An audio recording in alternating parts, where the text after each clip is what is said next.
Baik, di sini saya akan menjelaskan materi tentang surat ketetapan pajak dan surat tagihan pajak. Sebelumnya, perkenalkan nama saya Farid Akhtar Ramadan dengan NIM C0E025035 dari Program Studi Keuangan Daerah dengan dosen pengampu Bapak Dr. Wilmi Eka Putra, SE, MSc. Masuk pada materi pertama yaitu pengertian surat ketetapan pajak. Di mana surat ketetapan pajak atau SKP adalah surat yang diterbitkan oleh Direktorat Jenderal Pajak kepada wajib pajak untuk menentukan jumlah pajak yang terhutang. SKP merupakan salah satu sarana administrasi pajak yang penting dalam proses perpajakan di Indonesia. Masuk pada fungsi surat ketetapan pajak yang mana terdiri dari 3, yaitu fungsi penetapan pajak, fungsi peneguhan hukum, fungsi pelindungan hak wajib pajak. Yang pertama yang kita bahas yaitu fungsi penetapan pajak, yang mana berfungsi untuk menetapkan jumlah pajak yang terhutang. Jumlah pajak yang terhutang tersebut nantinya akan menjadi dasar untuk menghitung jumlah pajak yang harus dibayar oleh wajib pajak. Kemudian yang kedua itu fungsi peneguhan hukum, yang mana memiliki kekuatan hukum yang memikat bagi wajib pajak. Wajib pajak yang menerima SKP wajib untuk memenuhi ketentuan yang tercantum dalam SKP tersebut. Kemudian yang ketiga itu fungsi pelindungan hak wajib pajak. Wajib pajak yang merasa keberatan terhadap SKP yang diterbitkan oleh DJP dapat mengajukan keberatan atau banding. Selanjutnya itu tujuan surat ketetapan pajak, yang mana terdiri dari 5. Yang pertama itu menetapkan jumlah pajak yang terhutang secara pasti. Kemudian yang kedua itu mengoreksi kesalahan dalam pelaporan pajak. Ketiga itu menjamin keadilan dalam perpajakan. Yang keempat yaitu meningkatkan kepatuhan wajib pajak. Dan yang kelima yaitu mengoptimalkan penerimaan negara. Selanjutnya itu jenis-jenis surat ketetapan pajak yang mana terdiri dari 4. Yang pertama yaitu SKPKB atau surat ketetapan pajak kurang bayar, yang dimana menentukan besarnya jumlah pajak yang terhutang, kredit pajak, kekurangan pembayaran pokok pajak, sanksi administrasi yang masih harus dibayar. Kemudian yang kedua yaitu SKPKBT atau surat ketetapan pajak kurang bayar tambahan, yang mana menentukan besarnya jumlah tambahan pajak yang telah ditetapkan.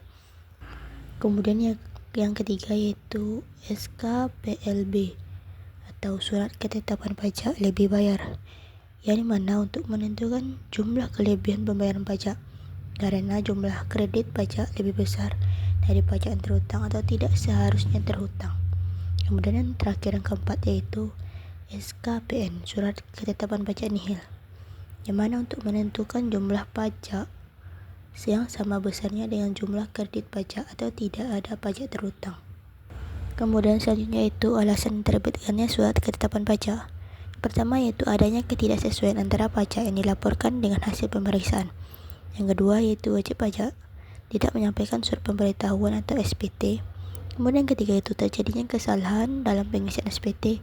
Yang keempat yaitu adanya kelebihan pembayaran pajak oleh wajib pajak. Dan yang kelima yaitu jumlah pajak terhutang sama dengan yang telah dibayar atau nihil. Selanjutnya materi surat tagihan pajak atau STP. Surat untuk melakukan tagihan dan atau sanksi administrasi berupa bunga atau denda. Alasan terbitkannya STP ini yaitu adanya pajak penghasilan tahun berjalan tidak atau kurang bayar. Dari penelitian SPT terhadap kekurangan karena salah tulis atau salah hitung, wajib pajak dikenakan sanksi administrasi berupa denda atau bunga. Pengusaha yang dikenakan pajak tidak melapor untuk dikukuhkan sebagai pengusaha kena pajak. PKP tidak membuat atau mengisi lengkap faktur pajaknya. Selanjutnya itu fungsi surat tagihan pajak. Yang pertama itu sebagai koreksi atas jumlah pajak yang terhutang pada SPT wajib pajak. Kemudian yang kedua itu sarana mengenakan sanksi administrasi berupa bunga atau denda. Kemudian yang ketiga itu alat untuk menagih pajak.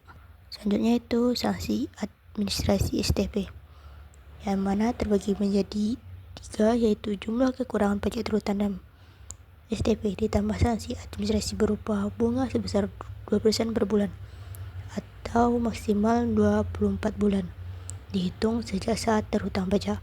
Kemudian yang kedua itu terhadap PKP dikenakan sanksi administrasi berupa bunga sebesar 2% dari dasar pengenaan pajak. Dan yang ketiga yaitu sanksi diterbitkan terhadap wajib pajak yang dikenakan sanksi administrasi berupa denda atau bunga, maka tidak lagi dikenakan sanksi karena tidak ada bunga. Nah, selanjutnya perbedaan antara SKP dan STP dalam sistem perpajakan di Indonesia yaitu surat pemberitahuan atau SPT dan surat ketetapan pajak atau SKP memiliki perbedaan yang cukup jelas dalam sistem perpajakan di Indonesia sendiri. SPT merupakan surat yang dibuat oleh wajib pajak untuk melaporkan perhitungan, pembayaran, dan kewajiban pajaknya secara mandiri sesuai dengan sistem self-assessment. Melalui SPT, wajib pajak diberikan kepercayaan untuk menghitung dan melaporkan sendiri pajak yang terhutang. Nah, kesimpulannya berdasarkan pembahasan yang telah diuraikan tadi, dapat disimpulkan bahwa surat ketetapan pajak atau SKP dan surat tagihan pajak STP merupakan instrumen penting dalam sistem perpajakan di Indonesia. SKP adalah surat yang digunakan untuk menentukan besarnya jumlah pajak yang terhutang, baik dalam kondisi kurang bayar, lebih bayar, maupun nihil. Sedangkan STP digunakan untuk menagih pajak serta sanksi administrasi akibat pelanggaran perpajakan. SKP memiliki beberapa jenis yaitu SKPKB, SKPKBT, SKPLB, dan SKPN yang masing-masing memiliki fungsi sesuai dengan kondisi perpajakan wajib pajak. Penerbitan SKP dan STP dilakukan oleh Direktorat Jenderal Pajak dengan tujuan untuk memberikan kepastian hukum, meningkatkan kepatuhan wajib pajak, serta mengoptimalkan penerimaan negara. Selain itu, SKP diterbitkan karena beberapa alasan seperti adanya ketidaksesuaian pelaporan pajak, tidak disampaikannya SPT, kesalahan perhitungan, serta ditemukannya data baru. Di sisi lain, perbedaan antara SKP dan SPT terletak pada fungsinya, di mana SPT merupakan laporan yang dibuat oleh wajib pajak, sedangkan SKP adalah penetapan dari pemerintah. Baik, sekian penyampaian materi dari saya. Assalamualaikum warahmatullahi wabarakatuh.